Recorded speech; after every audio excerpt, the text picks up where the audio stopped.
Jadi kalau ada satu keluarga, misalnya saya ini putra Kiai Nur Salim, kelahiran sini, itu harus pakai satu identitas saja. Misalnya saya kenal bapak itu orang yang hafal Quran. Jangan pakai status-status yang lain, nanti jadi repot. Misalnya sampean di bapak Sugih eling Sugiye, di bapak melarat eling melarate, di bapak kasus eling kasusnya, itu nanti jadi repot. Inginnya Allah semua orang hanya pakai status, semuanya adalah hamba Allah Subhanahu wa Ta'ala. Karena itu yang status permanen. Sampean sowan Allah itu sekalipun presiden itu tidak siapa-siapa, semuanya hambanya Allah Subhanahu wa Ta'ala. Sehingga ajaran Nabi yang abadi diantaranya adalah saksikan bahwa saya adalah Abdullah wa Rasuluh. Saya ini hamba Allah. Nah, sekarang semua kerusakan di dunia itu dimulai dari merasa tidak sebagai hamba. Seorang dirjen atau menteri ketahanan pangan itu mesti ngira semua kecukupan pangan Indonesia itu karena dia. Kecuali dia pernah ngaji, mungkin agak baik perasaannya. Padahal andaikan petani itu tidak mau nanam padi, buat pinternya kayak apa menteri, tetap kita kurangan apa? Makan. Masalahnya ketika petani menanam padi terus itu biasanya karena nggak punya selera atau karena bodoh. Nah barokahnya bodoh itu mereka tidak nekuni profesi lain, nanam padi terus. Artinya ada padi banyak itu ya barokahnya orang bodoh. Makanya saya ini terkenal kiai pembela kaum bodoh. Karena kalau pinter terus nggak nanam padi itu nggak ada gunanya. Profesor ketahanan pangan kayak apa rapatnya, kalau nggak ada yang nanam padi mau apa? Menko Polhukam juga gitu, buat rapat untuk kestabilan tapi masyarakat tidak tepol seliro, tersinggung sidik bacokan, tersinggung sidik carok. Apa gunanya kepintaran para Menko Polhukam kalau perilaku masyarakat gampang konflik? Jadi sebetulnya pengendali Indonesia itu kita semua. Maka sebetulnya yang pembantu presiden ya semuanya, yang jaga keamanan yang jenengan semua. Kalau nggak mudah konflik ya Indonesia nopo. Mungkin bedanya sampean dengan menteri keren sampean. Mereka digaji sampai sudah tidak butuh gaji. Jadi ini kelebihan yang kita harus bangga. Makanya saya kalau jadikan, saya pernah ditawarin jadi PNS Kemenak, saya nggak mau. Takut saya biasa nggak butuh gaji menjadi butuh apa? Gaji. Kan keren tidak butuh apa? Gaji. Nah ini penting saya utarakan supaya agama ini terkonsep secara permanen. Sehingga dalam tradisi ulama, agama ini tidak pernah dipasrahkan ke siapa-siapa. Karena yang ngurusi agama ini hanya Allah Subhanahu wa Ta'ala. Pernah dalam satu dialek, Umar adalah orang yang sangat sukses dalam memimpin Islam.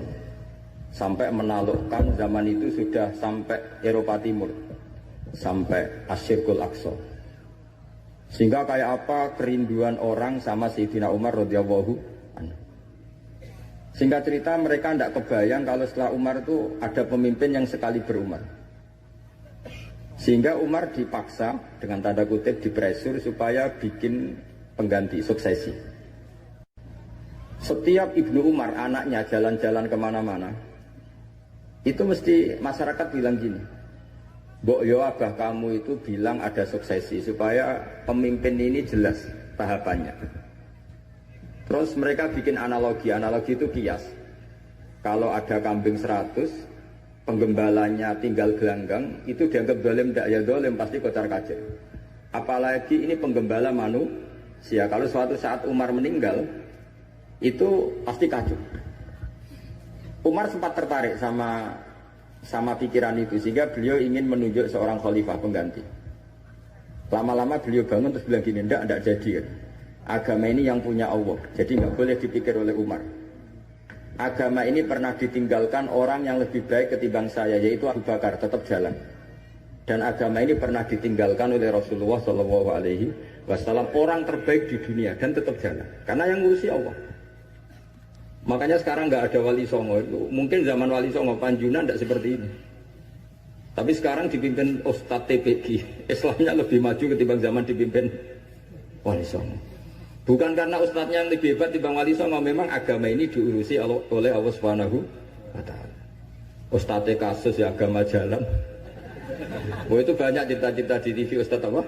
Kasus, agamanya juga jalan. Ada kiai ditangkap KPK, agama juga jalan. Karena agama ini nggak bergantung seorang kiai, juga nggak bergantung kemenak. Agama ini yang mendesain, yang menjaga hanya Allah Subhanahu wa Ta'ala. Cerita paling modern itu Uni Soviet. Uni Soviet itu negara komunis. Ratusan tahun orang Islam dikooptasi di Uni Soviet. Tapi mereka Islamnya luar biasa, menyembunyikan Islamnya. Belajar tauhid di basemen, di tempat-tempat sembunyi. Ketika Uni Soviet hancur lewat Glasnost Perestroika itu, langsung jadi negara Islam. Ada Uzbekistan, Tajikistan, Ceknya, itu semuanya jadi negara Islam. Artinya gini, agama ini pernah jaya bahkan saat dikooptasi Uni Soviet. Indonesia juga pernah jaya padahal dijajah Belanda 350 tahun. Justru menjadi masalah kalau kita ini terlalu bergantung negara. Kiai gelem mulang nak untuk bos, santri gelem mondok mergo kepalanya dicatat di negara sehingga dapat fasilitas. Oke, negara baik kita akui. Tapi itu nggak bagus bagi kita kalau terlalu bergantung.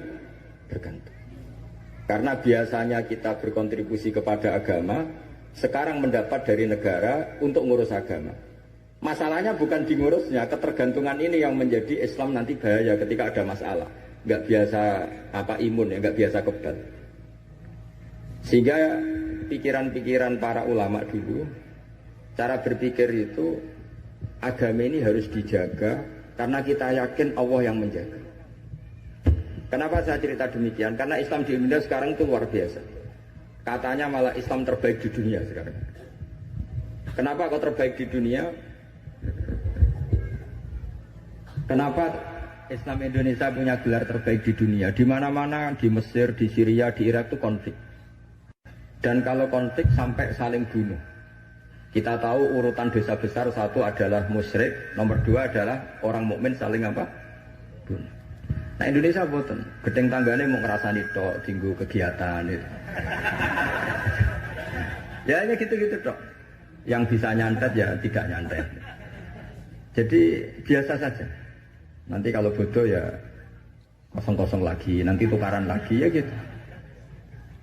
Makanya kata Mbah Mun, kamu harus bangga jadi orang Indonesia. Karena kita tidak mengalami dosa terbesar. Setelah syirik itu dosa terbesar adalah saling apa? Bunuh. Dan Indonesia itu tepo siloronya luar biasa. Sekarang pertanyaannya, tradisi tepo siloro itu ditanamkan nenek moyang kita apa ngikuti konsep yang dibikin negara? Nenek moyang kita. Sebelum ada menteri pertahanan, menteri yang ngurus sistem keamanan, itu yang menjaga stabilitas kita adalah kearifan kita. Lalu sekarang kearifan kita mau kita gadekan, mau kita berikan. Wah negara aman kalau menterinya ini, agama benar kalau menterinya ini. Mana pernah kita bergantung sama negara zaman dulu. Meskipun kita menghormati negara, sangat-sangat menghormati. Tapi jangan sampai kelangsungan kita hidup ini bergantung sama orang lain. Kata Rasulullah SAW, kullukum ra'in wa kullukum mas'ulun an ra'yati. Semua kalian adalah pemimpin. Semua pembantu presiden, semua pembantu negara, semua pembantu kelangsungan kestabilan masyarakat Indonesia. Orang yang nggak suka konflik berarti membantu menteri pertahanan. Meskipun dulu kamu milih 01, dapatnya 02. Itu barokahnya Indonesia. Milih 1, dapat 2. Betul, saya itu punya doanya Mbah Mun. Sebelum wafat beliau itu nyatet doa. Itu diantara doanya itu Allahumma alqi bainahuma ulfatan wa mawaddatan. Ya Allah, jadikan dua tokoh ini yaitu Jokowi dan Prabowo, Pak Jokowi dan Pak Prabowo ulfatan, saling asih dan saling mencintai. Dulu ketika masih panas itu saya baca doa itu agak ini bener gak? Saya Jumat sebelum Yai Haji itu masih ketemu Jumat. Beliau cerita kalau mau ketemu Megawati, terus ketemu Bu Mega di Sabtu. Ahad beliau terbang ke Mekah, terus Selasanya wafat. Selasa keberapa itu hanya hari Selasa. Itu diantara doa yang dititipkan sama anak dalam itu, doa itu. Yang baca juga agak-agak ini yang bener aja doa ini. Terus uniknya doa itu ditutup min abdikal fakir memun zubair. Ya Allah, jangan lihatlah saya, kata Bamun di doa itu, lihatlah saya yang berdoa. Barang kemarin setelah pelantikan menteri ternyata seperti itu saya tambah kagum bahwa kita punya guru seorang wali, jadi doain sesuatu yang mokal saja kesampaian. Doain yang mukhal saja. Sampai teks itu sekarang masih saya simpan. Tulisan tangannya Mbah Mun. Itu dulu diberikan anak dalam. Kalau saya itu nerima wasiat jadi pengurus. Jadi beberapa kali saya ditawarin jadi pengurus PBNU, saya nggak mau, sampai berkali-kali nggak mau. Hanya PBNU tidak kurang akal pakai tangannya Mbah Mun supaya agak agak maksa saya. Karena saya memang dari dulu nggak punya rencana jadi orang besar, biasa aja. Gak jenengan itu kan enak.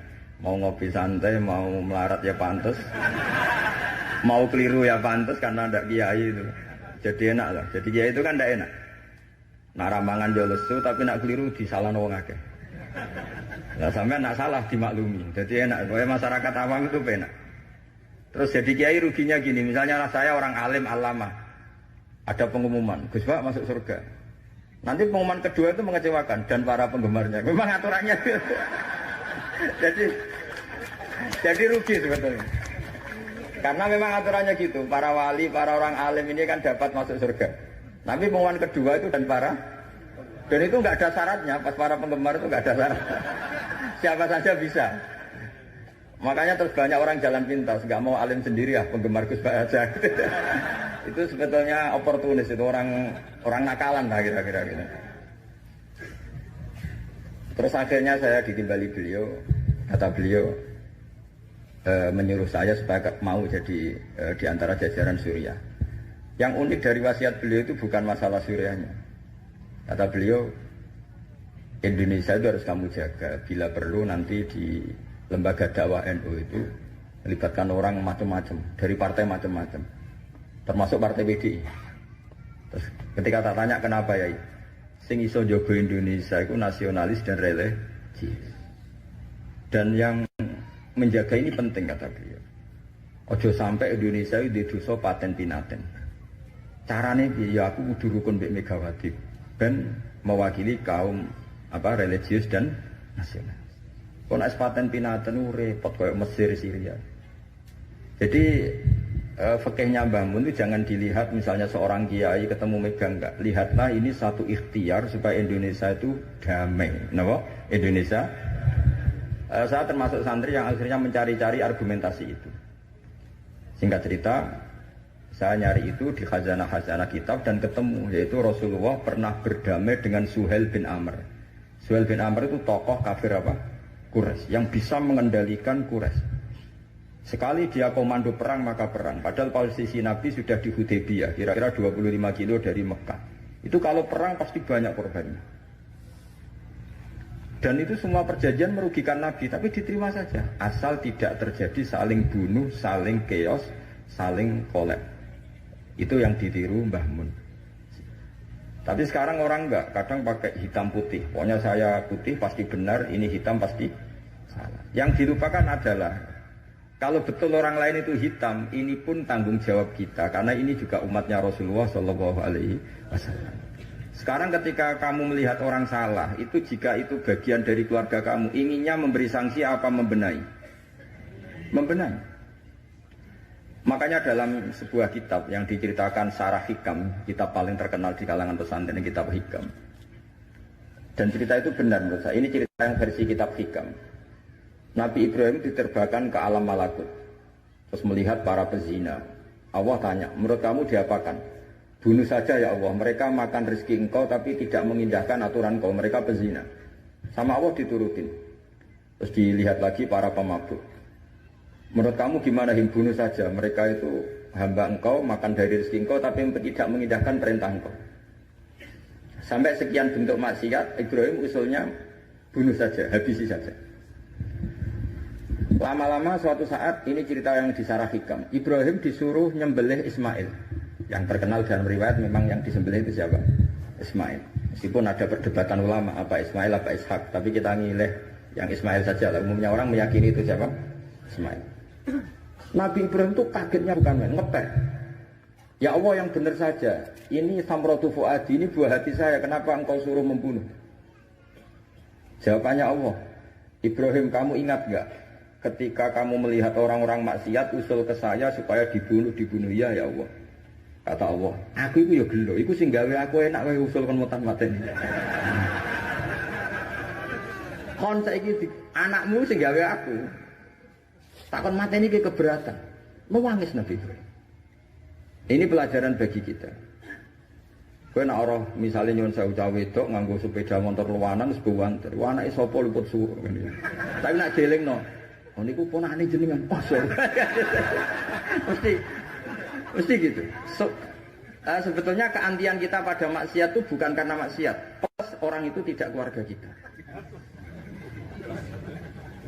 Gayanya saja kamu tegas, sebetulnya enggak juga. Gitu. Jadi ini pelajaran bagi kita. Coba misalnya gini, ada orang salah koruptor. Kamu mesti benci sama koruptor. Coba bayangkan kali itu anak kamu. Mesti dungo ya wong mugi boten konangan. Nah, sama. Ini masalah Rasulullah. Rasulullah itu melihat semua umatnya adalah anaknya. Sing lagi abangan, sing lagi setengah abangan, sing hitam, semuanya adalah Maka kalau ini semua umatnya melihat orang abangan, ya pikirannya itu memandu mereka tobat, bukan malah dianggap kafir. Makanya kita menolak faham takfiri, faham yang mengkafirkan orang lain.